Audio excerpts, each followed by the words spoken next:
الرجیم بسم اللہ الرحمن الرحیم۔ جناب نسیم صاحب ہماری گفتگو الموجز کے حصہ اول میں انہوں نے فرمایا کہ الموجز کے حصہ اول میں آپ کو 5 مقاصد سنائیں گے۔ 5 مقاصد میں سے الحمدللہ 4 مقصد آپ پڑھ چکے، آج 5واں مقصد پڑھیں گے اور لمحہ اول کا حصہ ختم ہو جائے گا، ٹھیک ہے؟ تو 5ویں مقصد میں 2-4 دن لگیں گے۔ 5واں مقصد جو ہے وہ مطلق اور مقید کے بارے میں ہے اور ساتھ میں مجمل اور مبین کو بھی بیان کریں گے، ٹھیک ہے؟ تو 5ویں مقصد میں ٹوٹل 4 چیزیں آپ کو بیان کی جائیں گی، ٹوٹل 4 چیزیں آپ کے سامنے پیش کی جائیں گی۔ البتہ پھر جب 4 کے اندر میں جائیں گے تو پھر اور بڑھ جائیں گے۔ بہرحال موٹے الفاظ مطلق، مقید، مجمل، مبین، ٹھیک ہے؟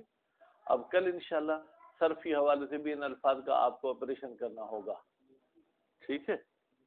تو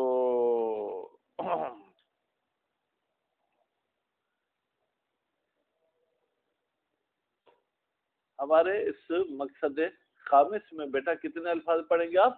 5 لفظ پڑھیں گے، ٹھیک ہے؟ 4 لفظ مطلق، مقید، مجمل اور مبین۔ اب فرماتے ہیں کہ جیسے کہ ہم بتا چکے ہیں کہ ایک مقصد ایک گھر کی طرح ہوتا ہے، جیسے ایک گھر کے اندر کوئی رہائش کا کمرہ ہوتا ہے، کوئی اسٹور روم ہوتا ہے، کوئی کچن ہوتا ہے، تو اسی طریقے سے اس مقصد میں پھر ہم چند فصول پیش کریں گے، ٹھیک ہے؟ وہ فصل کتنے؟ 6 فصل کتنے بیٹا؟ 6۔ پہلے فصل میں آپ کو مطلق اور مقید کی تعریف سنائیں گے، دوسرے فصل میں آپ کو الفاظ مطلق سنائیں گے، تیسرے مقصد میں آپ کو یہ سنائیں گے کہ اگر مطلق کو قید لگ جائے تو قید لگنے کے بعد مطلق جس معنی میں استعمال ہوگا تو استعمال آیا حقیقی ہوگا یا مجازی ہوگا، اور چوتھے فصل میں مقدمات حکمت سنائیں گے۔ 5ویں فصل میں اگر مطلق اور مقید آپس میں تنافی اور تضاد رکھتے ہوں تو پھر کیا کرنا ہوگا، اور چھٹے مقصد میں آپ کو جو ہے کیا ہے 2 چیزیں بلکہ 4 چیزیں بتائیں گے، مجمل، مبین، محکم اور متشابہ۔ اب پہلے ہمیں مطلق کی تعریف آپ سنائیں، ٹھیک ہے؟ اس کے بعد مقید کی تعریف سنائیں۔ ویسے بھی اگر آپ کسی چیز کو پہچاننا چاہیں، اس کے ضد کو پہچان لیں تو وہ چیز خود بخود آپ کو سمجھ میں آ جائے گی۔ فرماتے ہیں مطلق کا لفظی ترجمہ ہے رہا شدہ، آزاد، جس کو کوئی قید بند نہ ہو، ٹھیک؟ تو مطلق لفظ بھی مطلق ہو سکتا ہے اور حکم بھی مطلق ہو سکتا ہے، ٹھیک ہے؟ لفظ بھی مطلق ہو سکتا ہے، حکم بھی۔ میں نے آپ کو یہ کہا اعتق رقبتن، تو یا حکم کیا ہے؟ اعتق، اس کا موضوع کیا ہے؟ رقبتن، ٹھیک ہے؟ یعنی ایک بندے کو آزاد کرو، تو آپ لفظی حوالے سے کہیں گے رقبتن مطلق ہے، یعنی اس کو کوئی قید لگی ہوئی نہیں ہے، اور حکم کے لحاظ سے بھی کہیں گے کہ یہ جو مجھ پر آقا اور مولا نے کہا کہ آپ بندے کو آزاد کرو، یہ حکم کیا ہے؟ مطلق ہے، یعنی چاہے وہ بندہ کافر ہو، چاہے مسلمان ہو، چاہے وہ بندہ جوان ہو، چاہے بوڑھا ہو، چاہے وہ بندہ جو ہے کیا ہے سفید چمڑی والا ہو، چاہے کالی چمڑی والا ہو، ٹھیک ہے؟ تو اس حوالے سے مطلق کی یہ جو ہے تعریف ہے کہ وہ حکم یا وہ لفظ جس کو کسی قسم کی کوئی قید وغیرہ لگی ہوئی نہ ہو۔ لیکن عام طور پر لفظ کے بحث جو ہے کیا ہے علم ادب میں ہوتی ہے، اس لیے ہم لفظ مطلق کی یہاں بحث نہیں کریں گے، یہاں پر ہم حکم مطلق کی بحث کریں گے۔ ہم کہیں گے حکم مطلق کا مطلب یہ ہے کہ اس حکم کا جس موضوع کے ساتھ تعلق ہے اس موضوع کے تمام حالات کو یہ حکم شامل ہے، ٹھیک ہے؟ مثلا اعتق رقبتن، آپ نے کہا کہ سائیں میں نے جان بوجھ کر روزہ جو ہے ضائع کیا ہے، اب میرے لیے کیا حکم ہے؟ آپ کو مفتی نے یا آپ کو امام نے کہا اعتق رقبتن، ایک بندے کو آزاد کرو، اب رقبہ یہ جو ہے کیا ہے تو ایک کو آزاد کرنا ہے، لیکن جن سے رقبہ بھی یہ شیوع رکھتا ہے، یعنی جس بھی رقبہ پہ جا کے ہاتھ رکھے آپ اس کو آزاد کر سکتے ہیں. بات واضح ہوگی. تو مقید اس کے خلاف ہے، یعنی جہاں پر موضوع پہ جو حکم لگا ہے اس موضوع کے لیے کوئی قید ہے. اعتق رقبتن مؤمنتن، آپ مومن بندے کو آزاد کرو. ٹھیک ہے، بس ہر بندے کو آزاد کرنا یہ کافی نہیں ہے، بلکہ اس میں ایمان کی جو کیا ہے صفت ہونی چاہیے. اس کے بعد انشاءاللہ کل پڑھیں گے کہ وہ کون سے الفاظ ہیں جو مطلق پہ دلالت وغیرہ کرتے ہیں. بسم اللہ الرحمن الرحیم. المقصد الخامس، پانچواں مقصد، فی المطلق والمقید، مطلق اور مقید کے بارے میں ہے، والمجمل والمبین، اور مجمل اور مبین کے بارے میں ہے. وفیہ فصول، اور جناب اس مقصد میں چند فصل ہیں. الفصل الاول، پہلی فصل، فی تعریف المطلق والمقید، مطلق اور مقید کے تعریف کے بارے میں ہے. الفصل الثانی، اور دوسری فصل، فی الفاظ المطلق، مطلق کے الفاظ کے بارے میں ہے.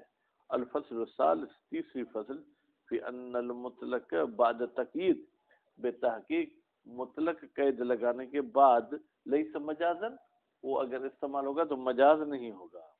الفصل الرابع، فی مقدمات الحکمت، جناب چوتھی فصل جو ہے وہ مقدمات حکمت کے بارے میں ہے. الفصل الخامس، فی المطلق والمقید المتنافیین، اس مطلق اور مقید کے بارے میں جو آپس میں تنافی اور تضاد رکھتے ہیں. الفصل الثالث، فی المجمل والمبین، مجمل اور مبین کے بارے میں، والمحکم والمتشابہ، اور محکم اور متشابہ کے بارے میں ہے.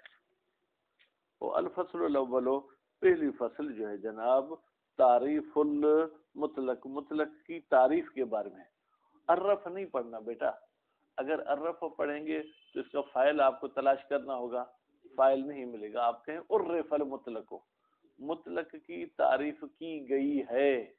ٹھیک ہے، بأنہ، بتحقیق مطلق، ما، ایک ایسی چیز ہے، یا یوں کہ ایک ایسا لفظ ہے، دل، جو دلالت کرتا ہے، علی شائع، وسعت پر، پھیلے ہوئے پر، فی جنس ہی، کہ بھائی اس کی جنس میں کوئی قید نہیں ہے، یہ اپنی جنس کے لحاظ سے پھیلا ہوا ہے.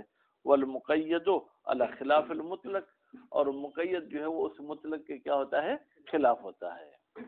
والمراد من الموصول فی قولہم، فرماتے ہیں یہ جو علماء نے اپنے قول میں ایک موصول کو ذکر کیا، اس سے مراد کیا ہے؟ وہ موصول پہلے کیا ہے؟ ما دل، فرماتے ہوا لفظ، اس سے مراد ہماری کیا ہے؟ لفظ ہے. والمراد من الشائع، کہتے ہیں شائع سے مطلب اور مراد کیا ہے؟ هو المتوفر وجودہ، وہ چیز جس کا وجود پایا جائے، من ذالک الجنس، اسی جنس میں. میں جب آپ کو کہتا ہوں اعتق رقبتن، رقبہ کو آزاد کرو، تو گائے کو آزاد کرنے کا حکم نہیں ہے، بیل کو آزاد کرنے کا حکم نہیں ہے، بلکہ جس جنس پر یہ حکم آیا اسی جنس کے بارے میں جو ہے کیا ہے وہ شیوع ہے. ثم ان ظاہر تعریف ہے، یہ جو تعریف ہم نے کی ما دل والی، ان الاطلاق و تقیید عارضان للفظ، بھائی یہ دونوں صفت ہوتی ہیں جو عارض ہوتی ہیں لفظ پر، بما ہوا، لفظ بے عنوان لفظ، سواء، بھائی لفظ بے عنوان لفظ کا مطلب کیا ہے؟ سواء، ہوا کی وضاحت بتا رہا ہے. تعلق بہ الحکم اولا، چاہے اس لفظ کے ساتھ حکم کا تعلق ہوا ہو یا حکم کا تعلق نہ ہوا ہو. فہنا لفظ مطلق و لفظ مقید، تو یہاں پر ہمارے پاس لفظ کی دو قسمیں ہو جائیں گی، ایک لفظ مطلق ہو جائے گا، دوسرا لفظ مقید ہو جائے گا. ولکن هذا النوع من البحث، لیکن یہ جو بحث ہے کون سی؟ لفظ والی، یناسب البحوث الادبیہ، یہ مناسبت رکھتی ہے جناب ادبی بحثوں کے ساتھ.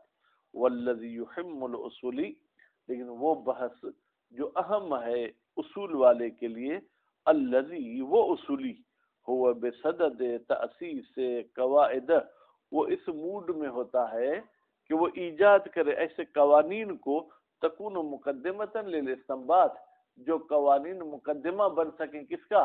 استنباط کا. یعنی حکم شرعی کے حاصل کرنے کا، وہ تعریف المطلق والمقید، تو پھر اس اصولی کے لحاظ سے بہتر ہے کہ یہ مطلق اور مقید کی تعریف کرے باللحاظ تعلق الحکم بالموضوع، اس لحاظ سے کہ ایک حکم کا تعلق ہو کسے؟ موضوع سے۔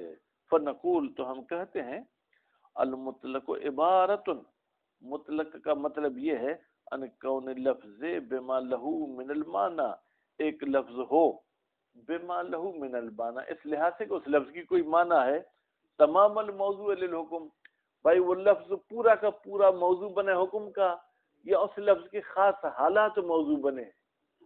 رقبہ ایک لفظ ہے، آیا اعتق کا پورا موضوع یہ رقبہ ہے، یا رقبہ کو کوئی قید لگے گی پھر موضوع بنے گا کس کا؟ عاتق کا۔ قید لگے گی تو مقید ہو جائے گا، قید نہیں لگے گی تو یہ کیا ہو جائے گا؟ مطلق ہو جائے گا۔ بلا لحاظ حیثیت اخرى، یعنی اس لفظ پر ہم کسی اور حیثیت کو مد نظر نہیں رکھیں گے۔ فَبِمَا أَنَّ لفظ مرسل، تو اس لحاظ سے کہ وہ لفظ جو ہے مرسل ہے، مرسل ہے یعنی بغیر کسی قید کے ہے، ان القید، آزاد ہے قید سے، موضوع ہونے کے لحاظ سے، فہو مطلق، تو یہ لفظ کیا ہو جائے گا؟ مطلق۔ وَإِنْ شِئْتَ قُلْتَ، اور اگر آپ چاہیں تو مطلق اور مقید کی اس طریقے سے تعریف کریں، ان الاطلاق و تقیید، بتحقیق اطلاق اور تقیید وصفان، یہ دو ایسی صفتیں ہیں، عارضان للموضوع، جو پیش آتی ہیں موضوع پر، بے اعتبار تعلق الحکم بالموضوع، اس لحاظ سے کہ اس موضوع کے ساتھ حکم کا تعلق ہوا ہے۔ فلو کان اللفظ فی مقام الموضوعیت، پس اگر یہ لفظ مقام موضوعیت میں مرسلن عن القید، یہ قید سے آزاد ہے، والحیثیت زائدہ، اور اس میں کوئی زائد حیثیت کو مد نظر نہیں رکھا گیا، کان مطلقاً، تو یہ جو ہے کیا ہے بھائی؟ لفظ مطلق ہو جائے گا۔ وَإِلَّا، لیکن اگر لفظ پر کسی حیثیت کو بھی جو ہے کیا ہے ساتھ رکھا گیا ہے تو کان مقیدن، یہ مقید ہو جائے گا۔ بھائی مثال دے کے سمجھاؤ، نہیں تو نسیم صاحب ناراض ہو جائیں گے۔ فرقبتو فی اعتق رقبتن، بس یہ رقبہ اعتق رقبتن میں مطلق نہیں، مطلق ہے لکون رقبتے، اس لیے کہ یہ جو رقبہ ہے تمام الموضوع للحکم، حکم کا جو ہے فل موضوع ہے، فل موضوع یعنی اس کے علاوہ کسی اور چیز کو مد نظر نہیں رکھا گیا۔ وہ مرسلتن، ٹھیک ہے، اور یہ لفظ رقبہ مرسلہ ہے ان القید، ہر قید سے، فی موضوعیت ہی، جب ہم نے اس کو موضوع بنایا تھا۔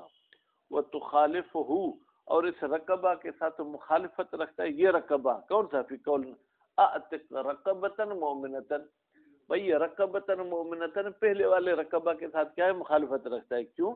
فہی مقیدۃ بالایمان، یہاں پر رقبہ کو قید لگایا گیا ہے کس کا؟ ایمان کا۔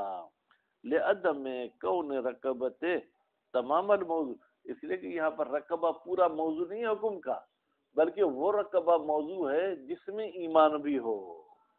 وعدم ارسال رقبہ، اور یہ رقبہ آزاد نہیں ہے قید سے۔ وہ بذالک یظہر، بھائی یہ جتنی وضاحت ہم نے آپ کے سامنے پیش کی، اسے ظاہر ہوتا ہے انہ لا یشترط فی المطلق، بھائی شرط نہیں ہے مطلق میں ان یکون المطلق مفہوما کلیا، کہ مطلق مفہوم کلی ہو، بلکہ مشاہد مطلق جو ہے جزئی حقیقی بھی ہو سکتا ہے۔ میں آپ کو کہتا ہوں کہ مشاہد کو لے آؤ، اب یہ میں نے قید لگے کہ امامے کے ساتھ یا بغیر امامے کے، یہ شرط نہیں لگے۔ میں نے یہ کہا کہ پینٹ کے ساتھ لے آؤ یا پاکستانی کپڑوں میں، بس مشاہد ہے تو جزئی حقیقی، لیکن ان قیود اور حالات کے لحاظ سے وہ کیا ہو جائے گا؟ مطلق ہو جائے گا۔ ضروری نہیں ہے، شرط نہیں ہے کہ مطلق مفہوم کلی ہو، بل یمکن ان یکون المطلق جزئیا حقیقیا، بلکہ مطلق جزئی حقیقی بھی ہو سکتا ہے۔ وہ مرسلا عن التقید، اور یہ جو ہے مطلق آزاد ہوگا کسی قید سے، بحالت خاصۃ، یعنی اس میں کسی خاص حالت کی قید لگی ہوئی نہیں ہوگی۔ فیضا قال، جب کہنے والا کہتا ہے اکرم زیدن، بھائی عزت کرو زید کی، فزید مطلق، تو زید کیا ہو جائے گا؟ مطلق ہو جائے گا۔ کیوں؟ لأن زید تمام الموضوع، اس لیے کہ زید پورا کا پورا موضوع ہے وجوب کا، وہ مرسل عن القید، اور زید قید سے آزاد ہے۔ یعنی زید عادل ہو تو عزت کرو، فاسق ہو تو عزت نہ کرو، ایسی کوئی قید نہیں ہے. زید عرب ہو تو عزت کرو، عجم ہو تو عزت نہ کرو، ایسی بھی کوئی قید نہیں ہے. بخلاف ما اذا قال، بخلاف اس صورت کے جب کہنے والا کہے اکرم زید اذا سلم، تم عزت کرو زید کی جب وہ تمہارا کیا کرے سلام. بیٹا یا موضوع کیا ہے اکرم، حکم کیا ہے اکرم، موضوع کیا ہے زید، لیکن اکیلا زید موضوع نہیں ہے بلکہ سلام کرنے والی حالت میں موضوع بنا ہے. فہو تو یہاں پر زید مقید بحالت خاصۃ، اس کو قید لگائی گئی ہے ایک خاص حالت کے ساتھ. آنی اذا سلم، وہ خاص حالت کیا ہے، میں نے ارادہ کیا ہے خاص حالت سے جب وہ سلام کرے. فاطلاق الکلی فی مقام الموضوعیت للحکم، تو پھر اگر کوئی کلی مطلق ہوگی تو اس کا مطلب کیا ہوگا، اس کا مطلب یہ ہے کہ بھائی موضوع کے حوالے سے کلی جو ہے کیا ہے یہ مطلق، اس کا مطلب بے اعتبار الافراد، یعنی یہ حکم اس کلی کے تمام افراد کو شامل ہے. وہ اطلاق الجزئی، اور جزئی کے مطلق ہونے کا کیا مطلب ہے، فی ذالک المقام، ذالک المقام یعنی موضوعیت والی جگہ پر، ٹھیک ہے، بنسبت الی الحالات، وہاں پر ہمارا مطلب یہ ہے کہ یہ حکم اس جزئی کے تمام حالات کو شامل ہے. یعنی اگر کلی مطلق ہوگا تو یعنی وہ حکم کلی کے تمام افراد کو شامل ہے، اور اگر جزئی مطلق ہوگا تو مطلب یہ ہے کہ جزئی کے جتنے حالات ہیں ان تمام حالات پر یہ حکم جاری ہوگا. صلی اللہ علیہ محمد و آلہ